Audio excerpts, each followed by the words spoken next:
Okay, so the first step that you're going to want to do is determine what type of wax you want to use. And so the ring waxes, they come in these tubes. We wouldn't want that. This one's off center. We wouldn't want that. This one, same dimension all the way around. So the first thing we need to do, if we're going to make a wedding band that's, say, 8 to 8.5 millimeters, size 11, in kind of a wave pattern. So we need to determine the width we need. And so take our millimeter gauge. I'm guessing if the ring is about 8 to 8.5 millimeters wide, if we take this down, say we start with a 10 millimeter, so I measure 10 millimeters on there, and then I take my dividers and I go around the wax all the way around, so I have a line that's at 10 millimeters. Then I grab a saw that has a blade on it that is made for cutting wax, and I cut just to the left of that line. We kind of cut all the way around.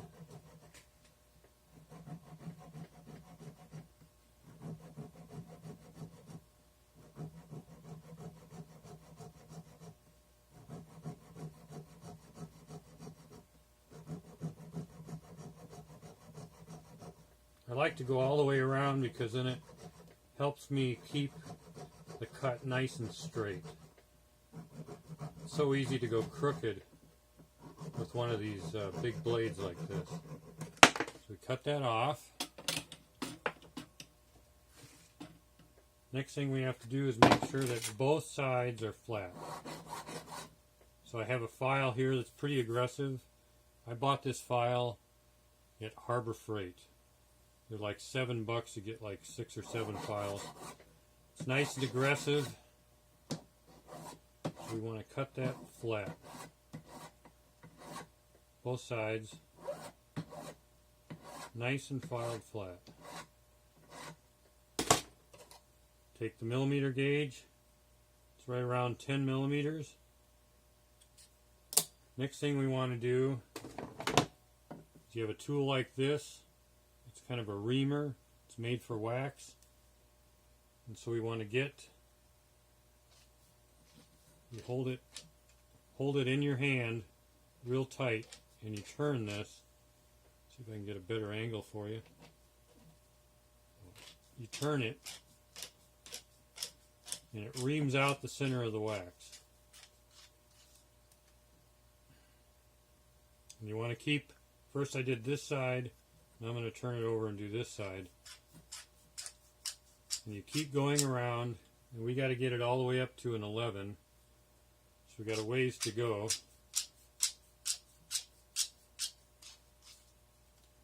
You keep turning it over, and you want to make sure you don't go in crooked either. Kind of keep checking it. Make sure you're in line.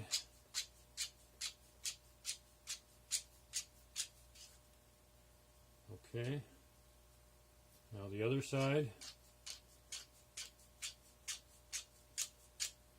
So we're getting up about a 9.5.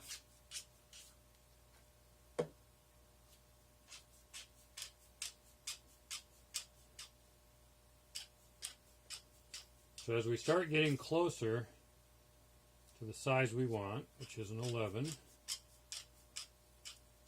then I take my mandrel and I start checking it because we don't want to go over, and right now we're at about a 10. Now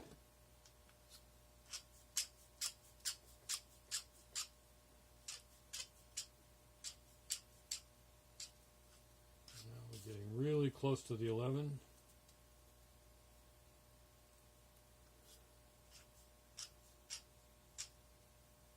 Now these are never accurate, so you always want to double check with an actual mandrel. So now I'm at about 10 3/4 on that side,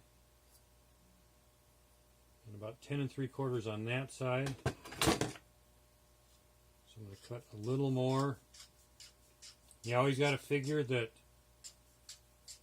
the wax is going to shrink a little bit when it's cast. So even if you go a little beyond the 11, that's okay. Because when it's cast, it'll probably be really close to the 11. So actually, I'm at about 11 1/4 and about 11 1/4. So at this point, I have the size I need. I'm just going to file it a little bit.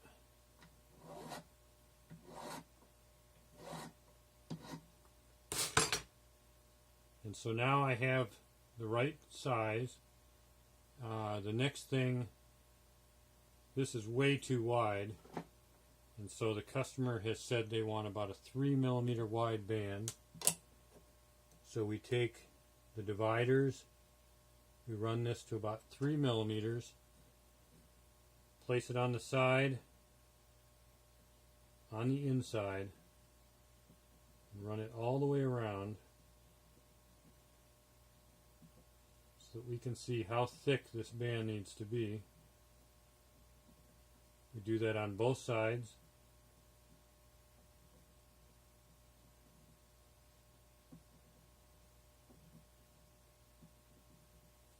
At which point then we take our file and we file it down just like this. You can just eyeball it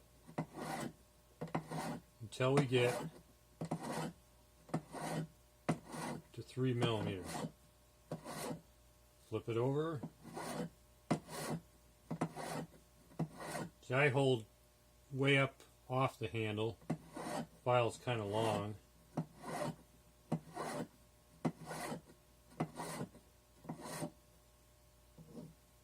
So now